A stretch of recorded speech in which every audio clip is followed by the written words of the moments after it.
Cockroach जनता party म्हणजे CJP, CJI Suryakant यांनी तरुणांना झुरळ म्हटलं आणि त्यानंतर कॉक्रोच जनता पार्टी नावाचं इंस्टाग्राम हँडल सुरू करण्यात आलं.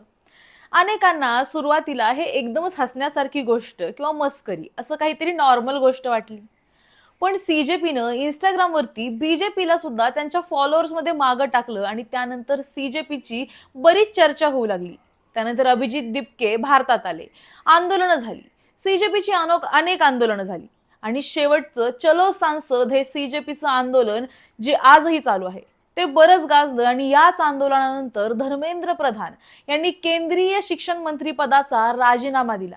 म्हणजे थोडक्यात काय, तर हे आंदोलन सक्सेसफुल झालं. पण यानंतर एक प्रश्न विचारला जातोय, तो म्हणजे सीजेपी आता राजकीय पक्ष बनणार का? आणि असा प्रश्न का विचारला जातोय आपण जाणून घेऊया आजच्या व्हिडिओमध्ये. नमस्कार, मी सारिका आणि तुम्ही पाहत आहात पॉलिटिकल महाराष्ट्र. तर भारताच्या राजकीय इतिहासात आंदोलनातून राजकीय पक्ष निर्माण होण्याची अनेक उदाहरणं आहेत. 1970च्या दशकात जयप्रकाश नारायण यांच्या आंदोलनातून पुढे जनता पक्षाची निर्मिती झाली.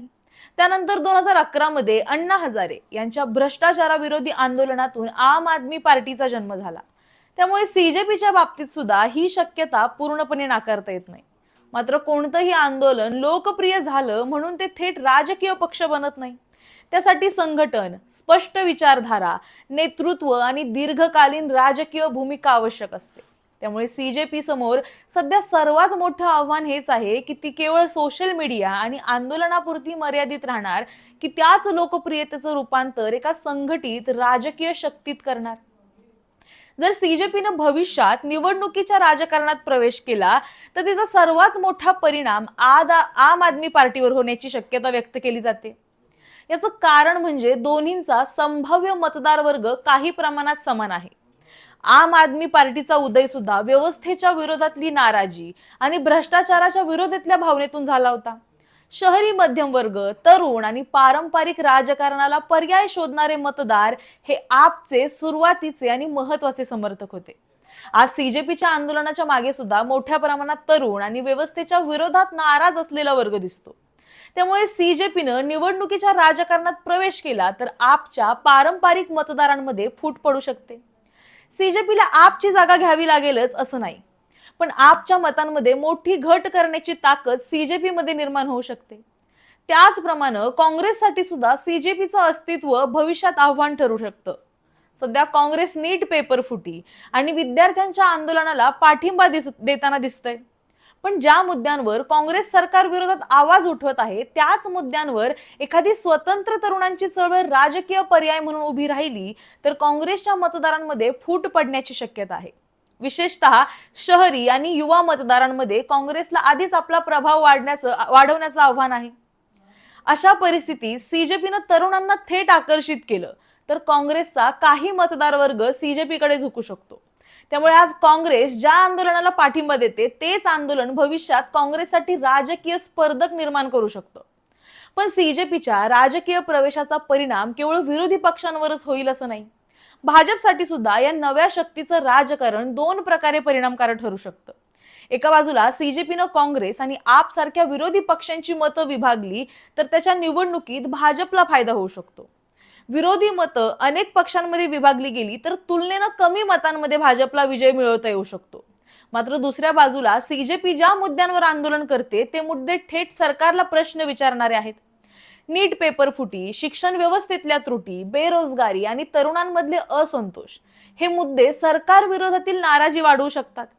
त्यामुळे सीजेपी काही ठिकाणी विरोधी मतं विभागून भाजपला फायदा करून देऊ शकते तर काही ठिकाणी सरकार विरोधातल्या नाराज तरुणांना एकत्र करून भाजप समोर नवं आव्हान उभं करू शकते.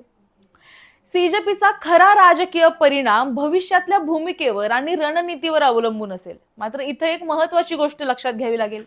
सोशल मीडियावरची लोकप्रियता आणि निवडणुकीतलं मत या दोन पूर्ण वेगळ्या गोष्टी आहेत. लाखो लोक एखाद्या आंदोलनाला सोशल मीडियावर पाठिंबा देऊ शकतात, पण त्यापैकी प्रत्येक जण मतदानाच्या दिवशी त्याच पक्षाला मतदान करेल असं काही नाही.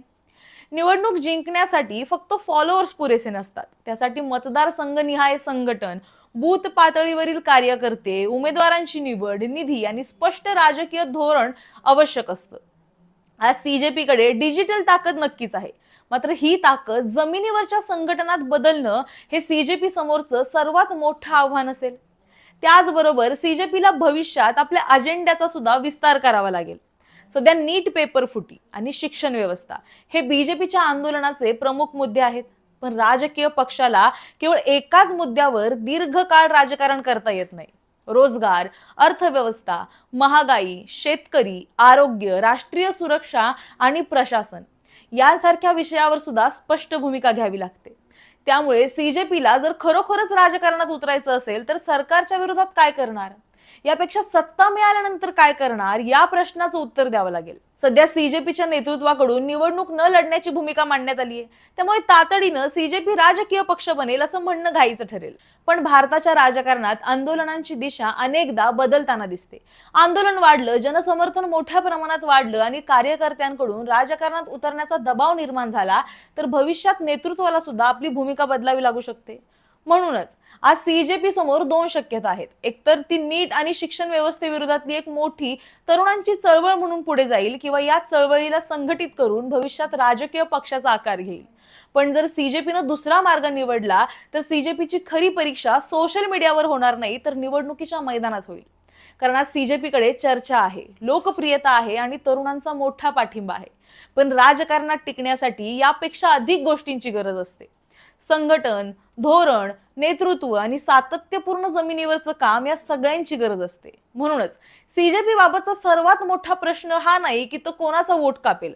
खरा प्रश्न हा आहे की सीजेपी स्वतःचा स्वतंत्र मतदार वर्ग तयार करू शकेल का.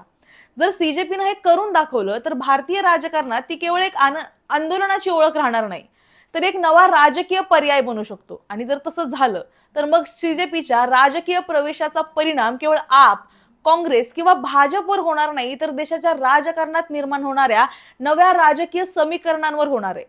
एका वक्तव्याला दिलेल्या उत्तरातून सुरू झालेलं हे नाव आज एका मोठ्या राजकीय शक्यतेच्या चर्चेपर्यंत पोहोचलंय. आता सीजेपीचा खरंच राजकीय पक्ष बनेल का की सोशल मीडियावरील एक मोठी चळवळ म्हणूनच हे सीजेपी इथे थांबणार, हे येणाऱ्या काळात ठरेलच. पण एक गोष्ट मात्र स्पष्ट आहे, सीजेपीकडे आता दुर्लक्ष करणं कोणत्याही राजकीय पक्षासाठी सोपं राहिलेलं नाहीये. तुम्हाला याबद्दल काय वाटतं? उद्या सीजेपी हा राजकीय पक्ष म्हणून उदयास येईल का? तुमचं मत आम्हाला कमेंटमध्ये नक्की सांगा आणि अशाच व्हिडिओसाठी पाहत रहा पॉलिटिकल महाराष्ट्र.